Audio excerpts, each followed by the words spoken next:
전능하사 천지를 만드신 하나님 아버지를 내가 믿사오며 그 외아들 우리 주 예수 그리스도를 믿사오니 이는 성령으로 잉태하사 동정녀 마리아에게 나시고 본디오 빌라도에게 고난을 받으사 십자가에 못 박혀 죽으시고 장사한 지 사흘 만에 죽은 자 가운데서 다시 살아나시며 하늘에 오르사 전능하신 하늘편에 앉아 계시다가 저리로서 산자와 죽은 자를 심판하러 오시리라. 성령을 믿사오며 거룩한 공예와 성도가 서로 교통하는 것과 죄를 사해 주시는 것과 몸이 다시 사는 것과 영원히 사는 것을 믿사옵나이다. 아멘. 찬송가 542장 찬송하시겠습니다.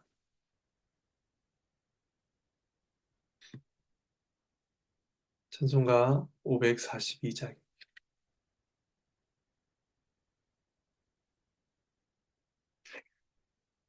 1절과 4절을 찬송하시겠습니다.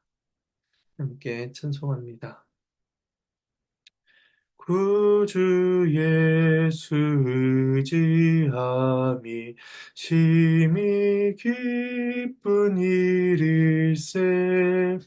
영생 허락 받았으니 의심하주 없도다. 예수 예수 믿는 것은 받은 증거 많도다. 예수 예수 귀한 예수 믿음 더욱 주소서. 구주 예수 의지하여 구원함을 얻었네. 영원 무궁지나도록 주여 함께 하소서. 예수 예수 믿는 것은 받은 증거 많도다. 예수 예수 귀한 예수 믿음 더욱 주소서. 아멘. 이 시간 우리 잠시 기도하시겠습니다. 하나님의 은혜에 감사를 드립니다. 이 시간 이른 아침에 모여서 주의 말씀을 함께 나눕니다. 누가복음 말씀을 함께 읽으며 주의 뜻을 구할 때에 우리를 깨우쳐 주시옵소서. 주의 뜻을 분별하게 하시고 그 말씀을 우리의 믿음과 삶에 적용하는 은혜가 있도록 주여 도와주시옵소서. 감사드리옵고 이 모든 말씀 예수의 이름으로 기도합니다. 아멘. 예, 함께 보실 말씀은 누가복음 7장 18절에서 35절까지 말씀입니다. 함께 주의 말씀을 나누겠습니다. 예수님은 백부장의 종을 고치셨고 나인성 과부의 아들을 살리셨습니다. 이런 예수님에 대한 소문이 온 유대에 두루 퍼지게 되었고 요한의 제자들은 그 소문을 스승에게 알립니다. 이때 세례 요한은 감옥에 갇혀 있었던 것으로 보이는데 감옥 안에서도 예수님에 대한 깊은 관심을 가지고 있었습니다. 왜냐하면 그는 이제까지 예수님이 메시아이심을 증거하기 위한 삶을 살아왔고 이제 감옥에서 죽음을 맞이할 날이 얼마 남지 않았음을 알고 있었기 때문에 그리스도께서 메시아이심을 다시 한번 확인하려 했던 것으로 보입니다. 18절에서 23절 말씀을 제가 봉독하겠습니다. 요한의 제자들이 이 모든 일을 그에게 알리니 요한이 그 제자 중 둘을 불러 주께 보내어 이르되 오실 그이가 당신이 오이니까 우리가 다른 일을 기다리오리까 하라 하매 그들이 예수께 나아가 이르되 세례 요한이 우리를 보내어 당신께 여쭈어 보라고 하기를 오실 그이가 당신이오니까 우리가 다른 이를 기다리오리까 하더이다 하니 마침 그때 예수께서 질병과 고통과 및 악귀 들린 자를 많이 고치시며 또 많은 맹인을 보게 하신지라. 예수께서 대답하여 이르시되 너희가 가서 보고 들은 것을 요한에게 알리되 맹인이 보며 못 걷는 사람이 걸으며 나병 환자가 깨끗함을 받으며 귀 먹은 사람이 들으며 죽은 자가 살아나며 가한 자에게 복음이 전파된다 하라. 누구든지 나로 말미암아 실족하지 아니한 자는 복이 있도다 하시니라. 이제 요한이 두 명의 제자들을 보내서 오실 그이가 당시인지 우리가 다른 일을 기다려야 할지 이것을 예수님께 묻게 합니다. 이것은 요한이 예수님이 메시아 되심에 대해서 의심했기 때문에 하는 질문이 아닙니다. 그는 분명히 예수님께서 구약에 약속된 메시아다라는 사실을 알고 있었고 그분을 증거하는 일을 해왔습니다. 그리고 예수님의 능력도 그는 의심하지 않았습니다. 근데 그가 이런 질문을 주게 하고 있는 까닭은 자신의 죽음을 앞두고 있는 시점에서 메시아가 베푸실 궁극적인 하나님의 나라를 아직 그가 발견하지 못했기 때문입니다. 예를 들어서 요한은 누가복음 3장 16절 17절에서 이렇게 말씀을 합니다. 나는 물로 너희에게 세를 베풀거니와 나보다 능력이 많으신 이가 오시나니 나는 그의 신발끈을 풀기도 감당하지 못하겠노라. 그는 성령과 불로 너희에게 세를 베푸실 것이요 손에 키를 들고 자기의 타작마당을 정하게 하사 알곡은 모아 곡간에 들이고 쭉정이는 꺼지지 않는 불에 태우시리라.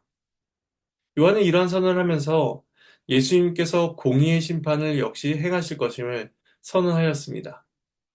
하지만 지금 세례 요한이 죽음을 앞둔 시점에 이르기까지 악인들에 대한 심판이나 또한 의인들이 누릴 최종적인 구원의 은혜를 아직은 발견하기 어려웠던 것입니다.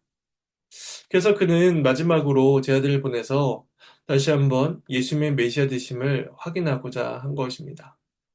그런 점에서 그가 오실 그이가 당신입니까? 라는 이런 질문, 또한 우리가 다른 일을 기다려야 됩니까? 라는 이런 질문 속에서는 그가 다른 어떠한 대답보다도 내가 바로 그다. 다른 일을 기다릴 필요가 없다. 라는 그런 예수님의 대답을 다시 한번 기대하면서 묻는 질문이다라고 할 수가 있을 것입니다. 요한의 제자들이 스승의 질문을 그대로 전하는데 마침 그때의 질병과 악한 병들로 괴로워하던 많은 사람들이 예수님께 나아옵니다. 예수님은 질문에 대한 대답 대신에 그 고통받는 사람들을 먼저 고치시는 행동을 보이십니다. 그리고 나서 그 제자들을 향해서 너희가 가서 보고 드는 것을 요한에게 알리라 라고 말씀을 하십니다. 이 모든 것들이 예수님이 메시아 되심을 증명하는 증거가 된다는 것입니다. 근데 예수님께서는 그 말씀에 덧붙여서 말씀하시기를 맹인이 보며 못 걷는 사람이 걸으며 나병 환자가 깨끗함을 받으며 귀 먹은 사람이 들으며 죽은 자가 살아나며 가한 자에게 복음이 전파된다. 라니 이러한 말도 요한에게 전해줄 것을 일러 주십니다. 예수님께서 이렇게 말씀하신 이 말씀은 구약의 선지자들, 특히 이사야 선지자의 말씀을 염두한 것이다라고 할 수가 있습니다.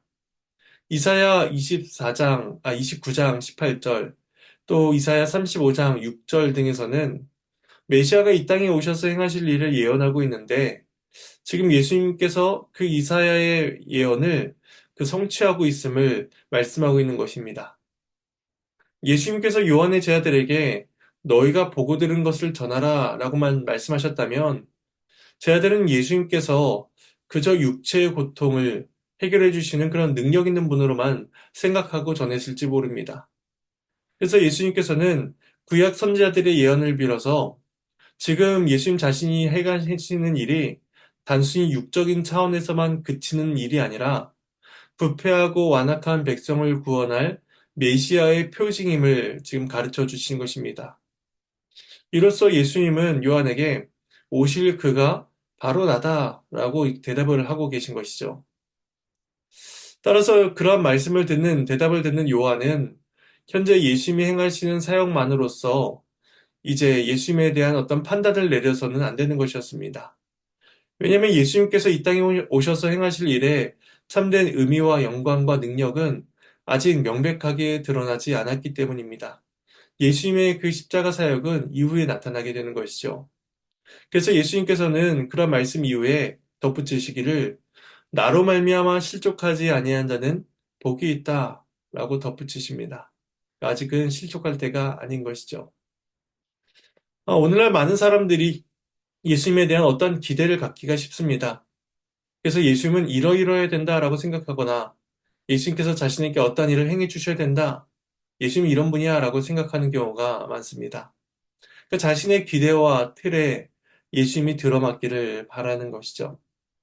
하지만 예수님은 그분의 지혜와 그분의 능력 가운데 하나님의 나라를 이끌어 가십니다.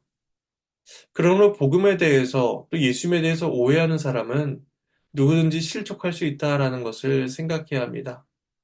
그러면 우리는 오로지 예수님의 말씀에 따라서 우리의 생각과 뜻을 맞추어야만 합니다. 이제 요한의 제자들이 떠난 후에 예수님께서는 남아있는 무리들을 향해서 요한에 대해서 말씀을 하십니다. 24절에서 30절 말씀입니다. 요한이 보낸 자가 떠난 후에 예수께서 무리에게 요한에 대하여 말씀하시되 너희가 무엇을 보려고 광야에 나갔더냐? 바람에 흔들리는 갈대냐? 그러면 너희가 무엇을 보려고 나갔더냐? 부드러운 옷 입은 사람이냐? 보라, 화려한 옷을 입고 사치하게 지낸 자는 왕궁이니라. 그러면 너희가 무엇을 보려고 나갔더냐? 선지하냐? 옳다. 내가 너희에게 이르노니 선지자보다도 훌륭한 자니라. 기록된 바 보라 내가 내 사자를 내 앞에 보내노니 그가 내 앞에서 내 길을 준비하리라 한 것이 이 사람에 대한 말씀이라. 내가 너희에게 말하노니 여자가 낳은 자 중에 요한보다 큰 자가 없도다. 그러나 하나님의 나라에서는 극히 작은 자라도 그보다 크니라 하시니 모든 백성과 세리들은 이미 요한의 세례를 받은지라.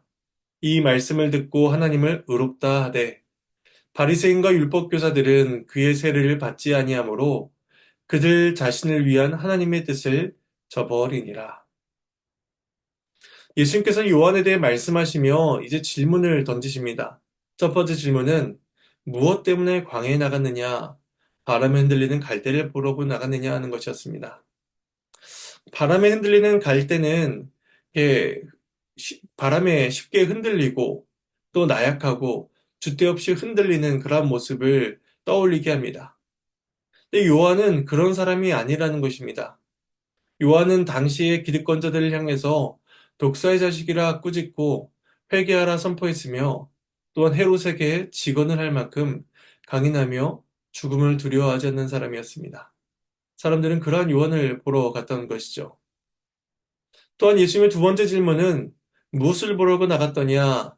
부드럽고 화려한 옷을 입은 자를 보러 갔느냐 하는 것이었습니다. 예수님의 질문은 광야에 지내던 요한과 왕궁에서 지내던 사람들을 대조합니다. 요한은 사치와 향응을 즐기던 자가 아니라 낙타 옷을 입고 메뚜기와 석청을 먹으며 하나님의 메시지를 전한 사람이었습니다. 그는 세상에 속해 있지만 세상을 위해 산 사람이 아니라 다른 무엇, 하나님의 나라, 영혼을 사모하며 사는 사람이었던 것입니다. 그리고 예수님의 세 번째 질문은 그럼 무엇을 보러 광야에 갔느냐?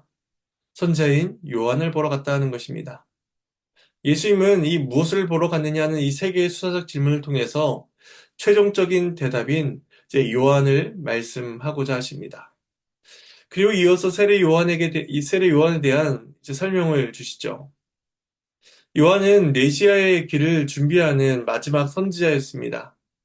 구약의 모든 선지자들이 메시아의 오심을 예언했지만 요한은 그리스도와 같은 시대, 같은 공간에 거하며 그분을 소개하고 증거한 사람이었습니다. 그래서 27절에서 말라기 3장 1절의 말씀을 인용하시면서 요한이 바로 말라기에서 예언한 바로 그 선지자다라고 지칭하며 말씀하시는 것입니다. 그래서 이런 의미에서 요한은 모든 선지자보다 특별한 은혜를 받은 사람이요 훌륭한 자다라고 할 수가 있는 것입니다. 많은 사람들이 그러한 요한의 말씀을 듣기 위해 광야로 나아갔던 것이죠. 예수님께서는 그러한 요한을 가리켜서 여자가 낳은 자 중에 요한보다 큰 자가 없다라고 하시며 그의 탁월성, 그의 특별함을 그렇게 높여 주십니다. 하지만 중요한 것은 이어진 28절 말미의 말씀입니다. 그러나 하나님의 나라에서는 지극히 작은 자라도 요한보다 크다라는 것입니다. 이 땅에서 요한처럼 위대하고 큰 일을 하지 못한 자라고 할지라도 그리스도께서 이루신 하나님의 나라와 그 은혜와 그 능력을 맛본 자는 세례 요한보다 더 크다는 것입니다. 요한은 분명 위대하며 특별한 은혜를 받은 자였지만 예수님께서 이루실 그 구원 사역, 죽으시고 부활 승천하심으로써 이루실 하나님 나라의 영광을 그는 경험하지 못한 사람입니다. 반면 그리스도의 구속 사역 이후에 살아가는 모든 성도들은 예수님으로 인해 이루어진 새 시대, 새 나라를 살아가고 있기 때문에 더 큰 은혜를 누리고 있다라고 말씀해 주고 계십니다. 많은 백성들과 세리들은 요한의 그러한 증거를 들었고, 그리고 요한이 베푸는 회개의 세를 받았습니다. 요한의 세를 그들이 받았다는 것은 자신들이 불의하고 하나님만이 의로우시다라는 그러한 믿음의 고백을 하는 행위였습니다. 근데 반면 경건한 자라고 불리던 바리새인들, 율법에 능통했던 율법교사들, 그들은 요한의 세를 거부함으로써 스스로 죄인임을 인정하지 않았고, 그리고 구원을 베풀고자 하시는 하나님의 뜻을 저버리고 말았습니다. 그래서 이러한 세대를 향해서 예수님께서 한 가지 비유를 말씀하십니다. 마지막 31절에서 35절 단락을 읽도록 하겠습니다. 또 이르시되 이 세대의 사람을 무엇으로 비유할까? 무엇과 같은가? 비유하건대 아이들이 장터에 앉아 서로 불러 이르되 우리가 너희를 향하여 피를 불어도 너희가 춤추지 않고 우리가 곡하여도 너희가 울지 아니하였다 함과 같도다. 세례 요한이 와서 떡도 먹지 아니하며 포도주도 마시지 아니하며 너희 말이 귀신이 들렸다 하더니 인자는 와서 먹고 마심에 너희 말이 보라 먹기를 탐하고 포도주를 즐긴 사람이요 세리와 죄인의 친구로다 하니 지혜는 자기의 모든 자녀로 인하여 옳다함을 얻느니라. 하나님의 말씀입니다. 하나님께 감사합니다. 이제 장터에 앉은 아이들이 다른 아이들에게 피를 불며 노래해도 춤추지 않았고 곡을 하여도 울지 않는다라는 한 가지 비유를 하십니다. 이 피리와 노래를 부르는 것은 잔치자리의 흥겨움을 보여줍니다. 그러니까 마땅히 춤을 추고 즐거워해야 하는 것이죠. 또한 곡소리는 장례식장의 애통함을 보여주는 것으로서 그때는 울어야 하는 것이 마땅한 태도입니다. 이것이 적절한 반응인데 당시 이스라엘 사람들 또한 종교 지도자들은 적절한 반응을 나타내지 않았던 것입니다. 예수님께서는 그 비유에 대해서 설명하시길 요한이 와서 떡도 먹지 않고 포도주도 마시지 않으니까 그들이 하는 얘기가 요한이 귀신 들렸다라고 하면 비난을 했다는 것입니다. 반면에 예수님께서는 먹고 마시니 그들이 이야기하기를 너희가 예수가 먹기를 탐하고 술을 즐겨하며 세리와 죄인의 친구가 된다라고 또한 비난을 했다는 것입니다. 그러니까 그들은 정반대의 이유를 들이대면서 각각 세례 요한과 예수님을 거부한 것입니다. 그러니까 종교 지도자들의 이러한 태도는 무지하고 어리석어서 분별하지 못하는 장터의 어린아이들과 같다, 꼭 같다라고 말씀하시는 것입니다. 그들의 그러한 태도는 하나님을 거부하는 것이고 하나님의 뜻을 거스르는 것이었습니다. 반면에 하나님께서 보내신 자를 그 예수를 영접하고 순종한 자들은 죄인을 구원하신 하나님의 지혜가 옳고 복되다라는 것을 증명하게 됩니다. 35절에서 지혜는 하나님, 또한 그가 보내신 예수님, 또 예수님의 사역, 이것을 지칭한다라고 볼 수가 있습니다. 그리고 모든 자녀는 구원의 은혜를 누리는 자들을 지칭합니다. 따라서 예수님께서 그 행위와 사역을 통해서 지혜자이시며 메시아이심을 이제 사람들을 통해서 인정받고 높임을 받을 것이다, 받는다라고 말씀하고 있는 것입니다. 예수님께서는 이 세상에서 명망 있고 학식 있고 능력 있는 사람들을 통하여서 옳다 인정함을 받지 아니하십니다. 예수님께서는 그분 자신의 능력으로서 약한 자들을 구원하시고 또한 그들이 그러한 주님을 영접함으로써 하나님께서 옳으신 분이다 라는 것을 이제 증거하게 되는 것입니다. 따라서 우리가 복음을 듣고 성도로 부르심을 받고 있는 것 역시도 하나님께서 옳으시다 라는 것을 드러내고 또 고백할 수 있도록 그러한 영광스러운 일에 부르심을 받고 있다는 사실을 기억해야 할 것입니다. 예수님께서는 복음을 통해서 우리에게 하나님의 나라를 증거하고 계시며 또 우리를 부르십니다. 그에 대한 마땅한 태도는 그것을 믿고 고백하며 그 말씀 앞에 엎드리며 나아가는 것입니다. 그리고 우리의 믿음의 고백을 통하여서 예수님만이 옳으시다, 의로우시다라는 사실을 우리는 고백해야 할 것입니다. 이러한 은혜가 저와 여러분의 삶 가운데 있기를 간절히 소망합니다. 이 시간 함께 주님께서 가르치신 기도로 마치겠습니다. 하늘에 계신 우리 아버지여, 이름이 거룩히 여김을 받으시오며 나라가 임하시오며 뜻이 하늘에서 이루어진 것 같이 땅에서도 이루어지이다. 오늘 우리에게 일용할 양식을 주시옵고 우리가 우리에게 죄진 자를 사하여 준 것 같이 우리 죄를 사하여 주시옵고 우리를 시험에 들게 하지 마시옵고 다만 악에서 구하시옵소서. 나라와 권세와 영광이 아버지께 영원히 싸움나이다. 아멘.